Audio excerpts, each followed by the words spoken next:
Okay, for my assignment, I picked a substance abuse and behavioral disorder counselor.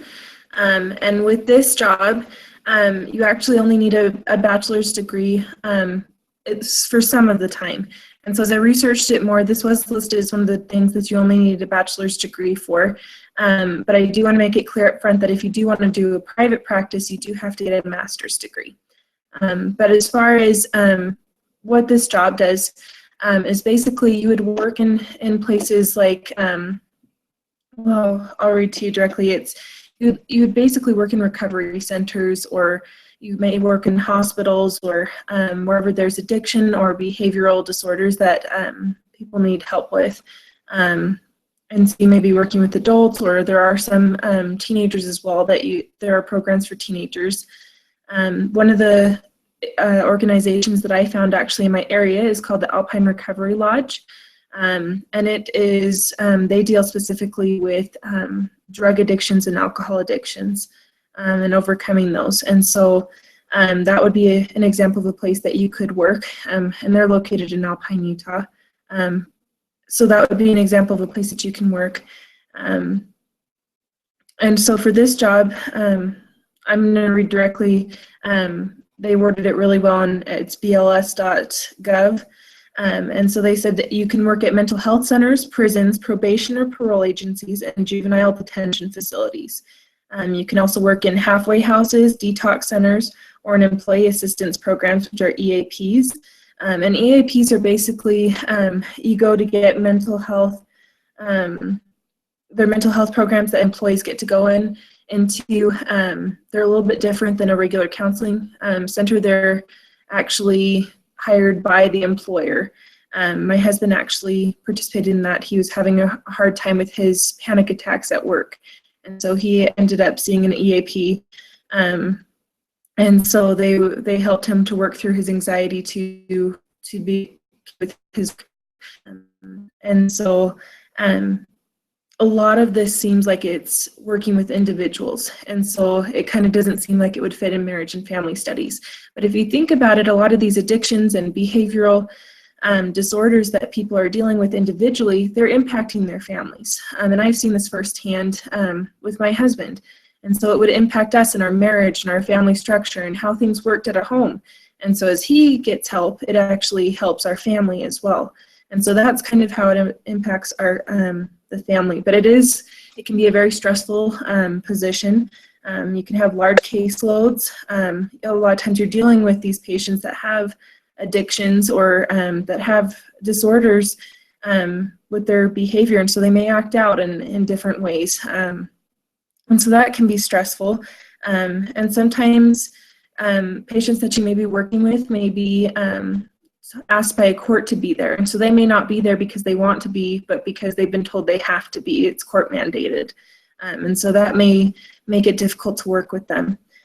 As far as benefits go, this job is a full-time position in most cases, and so you would get the normal benefits. It would depend on your organization that you work for, whether you get like the paid time off or like retirement benefits. It would just depend. And common job tasks, again, quoting from bls.gov, you would evaluate clients' mental and physical health, addiction, or problem behavior, and assess their readiness for treatment.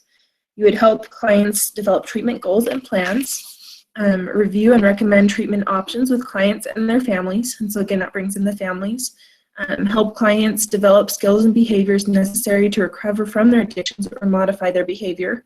Work with clients to identify behaviors or situations that interfere with their recovery. Teach families about addiction or behavior disorders and help them develop strategies to cope with these problems. So that's a big part, is helping the families to understand as well, so they can bring that therapy and that treatment back home with them to help not only their loved one, but also their family to get through this together and adapt together. And then you also would refer clients to other resources and services, such as job placement services and support groups. Especially if you're dealing with an addict, it may be hard for them to get a job, and so helping them after they've recovered to get back on that job path may be a responsibility you have to deal with. And you conduct outreach programs to help people identify the symptoms of addiction and/or destructive behavior, as well as steps to avoid such behavior.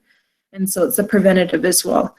And so, like I said before, at the very beginning, this career choice definitely requires at least a bachelor's degree. That being said, if you want to go into the private practice or go more into the counseling side of it, just like any marriage and family therapist, you would need to get that master's degree and do the clinical hours. But in a lot of states, if you're just focusing more on, especially if you're just, I forgot to talk about that part. Sometimes when you're working in these places, you actually work with other counselors, and so if you're doing that and it's not a private practice, you can probably get away with just the bachelor's degree. But each state, it depends on if they will require you to get additional certification. And so one site that I found helpful, actually, let me see if I can pull this up real quick. It is the nattc.org, and they will tell you what certification you need for this career based on your state. And so if you are interested in this, I would definitely recommend that.